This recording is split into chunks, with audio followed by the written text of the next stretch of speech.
Hey, what's up, guys? Welcome back to Security Guard Command.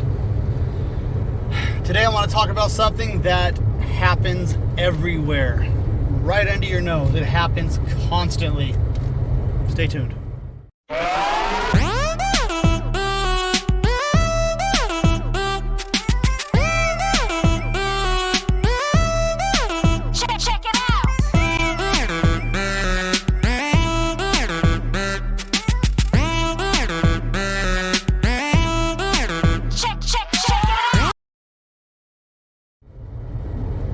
Alright guys, so something that happens constantly right under your nose, almost on a daily basis. I guarantee you've seen it. You probably didn't even realize it was happening. That's domestic violence. I tend to see domestic violence quite often in my post where I'm working. And I'm sure that many of you who work in places where the public is present, you see it as well. And sometimes it can be a little subtle, and sometimes it's not so subtle. Domestic violence is not always partners, romantic partners, hitting each other or screaming at each other. It can be a little different than that. It can be a little more subtle. It can be a little more manipulative. Domestic violence is not limited to physical altercations or verbal altercations. It can be emotional abuse, psychological abuse, financial abuse. All of these things happen all the time, all around us. And for me, especially when I work in the emergency room, I work in the lobby right in the front of the emergency room, and I see everybody who comes in through the emergency room doors. And quite often, I will see a man and a woman come through the doors, and there are things that happen that set off red flags that tell me that most likely there is some domestic abuse going on. And one of the most obvious and telltale signs of this happening are one of the partners does not want to leave the other partner alone at any time. And when you ask them to wait outside or wait in the lobby while their partner goes back into the emergency room, they get very anxious, they get very nervous, and they try to find any excuse or any reason that they cannot be split up. And while it's not a guarantee that that's domestic abuse happening, it is very, very, very telling, and is a high chance of that being that's what's going on. And so that is one of the one major red flags. Drawing from a personal experience, one time I had a person come in, a female come in with a guy right next to her. And because of all the COVID stuff going on, most of the areas in the hospital don't allow visitors. And so when she was checked in, as soon as she was being called back, he tried to follow her, and the emergency room tech said, "I'm sorry, but you won't be able to come in here because there's no visitors in this area." And he started to throw a fit. He started to get upset and get angry.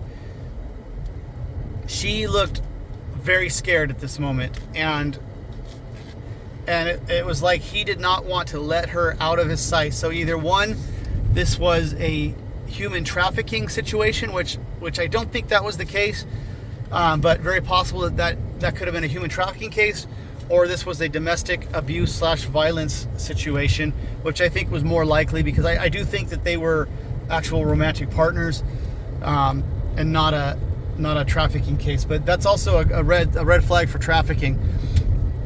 And so that's one of the biggest things to look out for.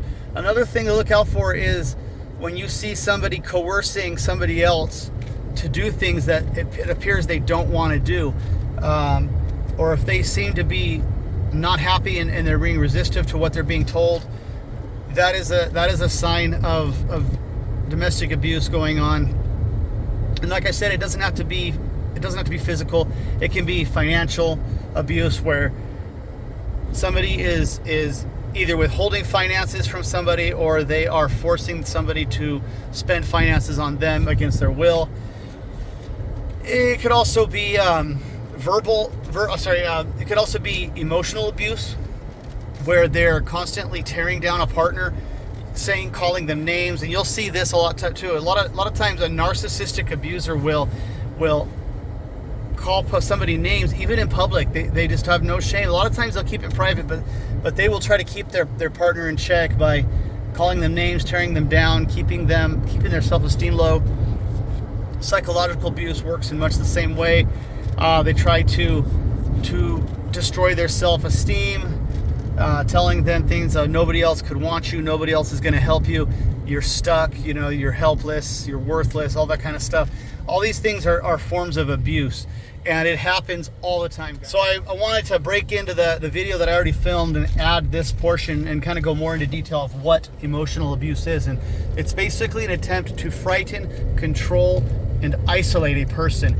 And it's a non-violent form of abuse, although threats of violence are often used as a means of controlling a person.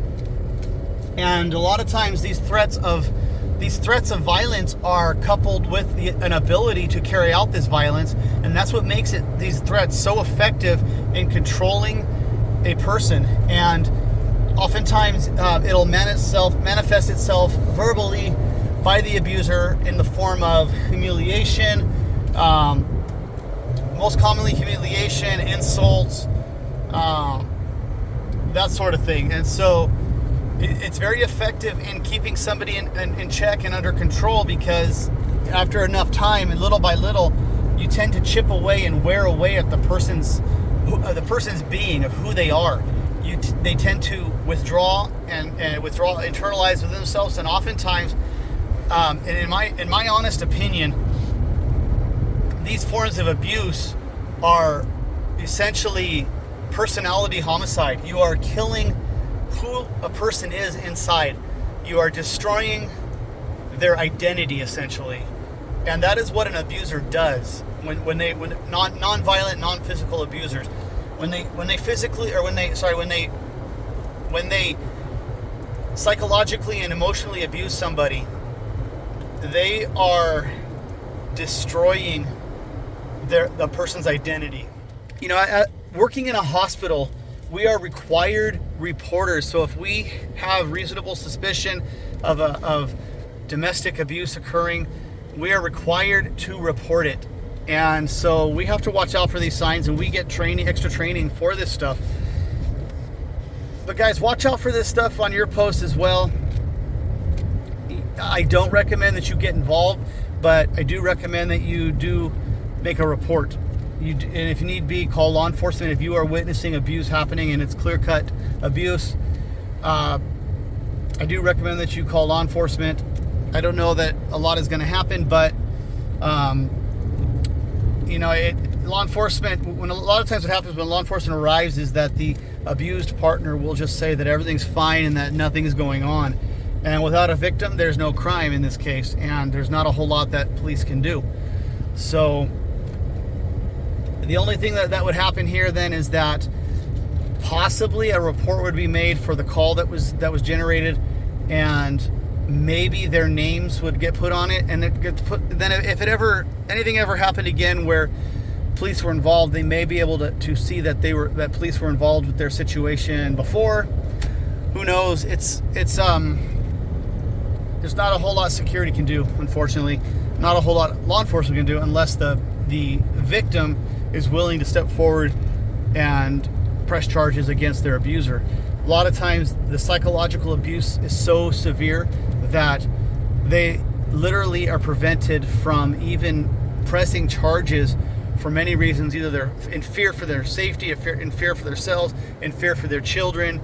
And guys, abuse goes both directions. It is not limited to a certain gender. Women can abuse men, and women do abuse men, and do abuse men severely, and vice versa. So never just assume that the man is the one doing the abuse. And a lot of times a female abuser will make it look like the man is the abuser, but it's really the other way around. So never assume that you know who the abuser is, because especially with manipulative abuse, they'll make it look like the other person is the abuser, but it's not the case. It's just such a heartbreaking situation, guys, especially when you see it happening before you in the emergency room or wherever you're at, and you see the helplessness in their eyes. And a lot of times the abused will look at you, and they'll see, they won't make eye contact for very long, but when you look at them and they look at you, you'll see the pain, you'll see the fear, you'll see the suffering in their eyes and in their face. And it's heartbreaking, guys. It really is. Anyway, wanted to just give you guys that information. It's a very real situation. It's hard to deal with, but we got to do what we can, guys. Especially the ones that want, those of us here who are true protectors by nature. And the reason we do this job in security is because we are protectors. And so this video goes out to you guys. And those of you who actually care. And so leave you guys with that. Hope you guys have a great day, and I will catch you later.